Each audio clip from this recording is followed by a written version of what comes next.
mianatra eo a-tongotry Jesosy isan'andro.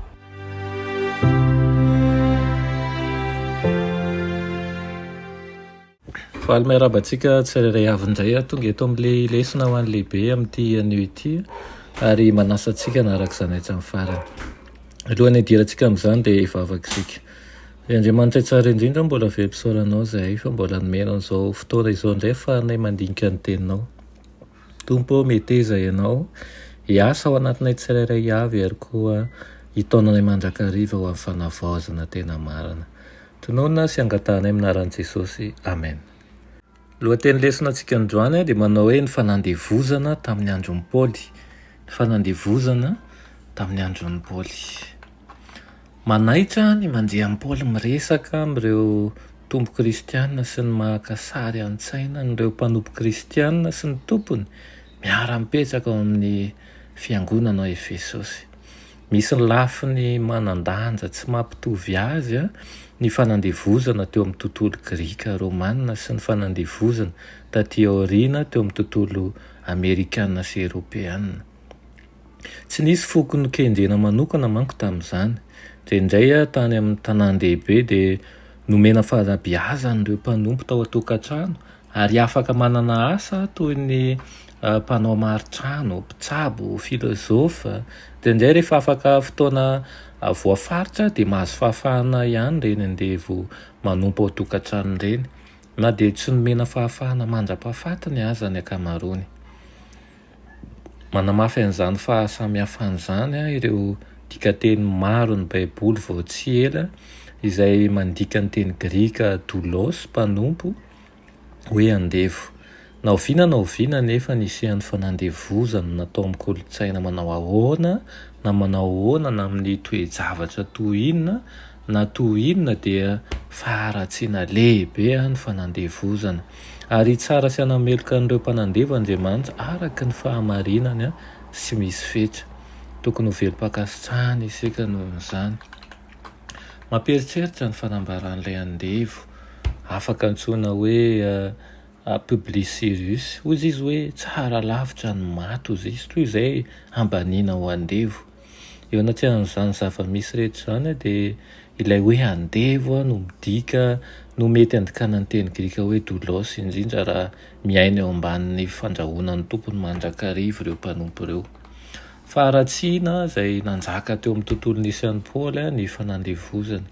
Tsy manao toy ny mpitondra fanavaozana eo amin'ny fiarahamonina izy eo ampiresahana momba an'izany, fa tena toy ny pastora izay manoro hevitra ny mpino mikasika ny fomba hiatrehana ny zava-misy, manodidina sy hanana fomba fijery vaovao mifantoka amin'ny fiovan'ny mpino tsirairay izay hisy akony lehibe eo amin'ny fiarahamonina ankapobeny aty aoriana.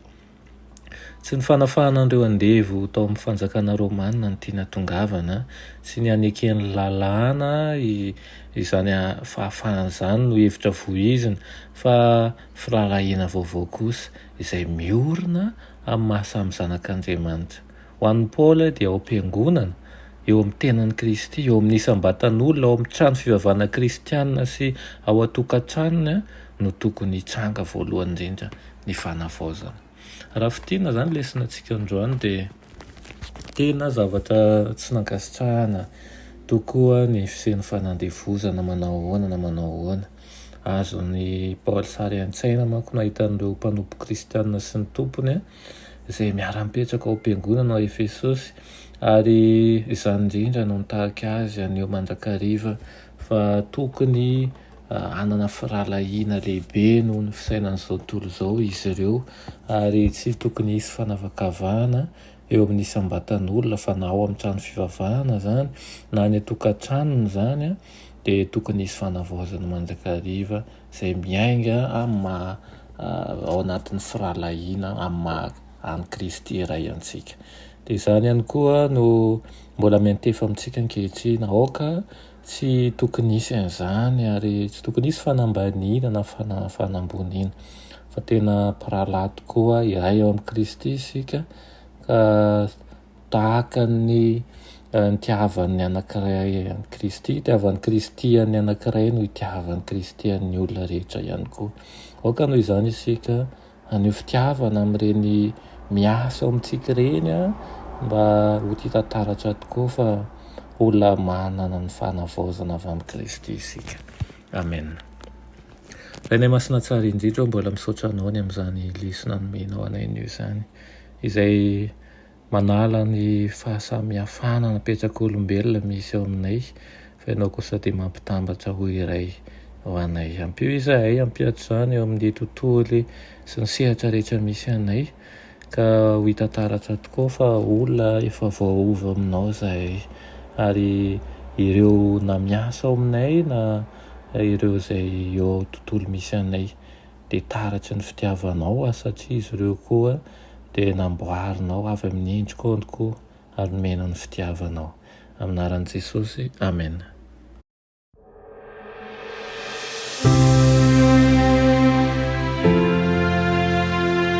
Mianatra eo an-tongotry Jesosy isan'andro.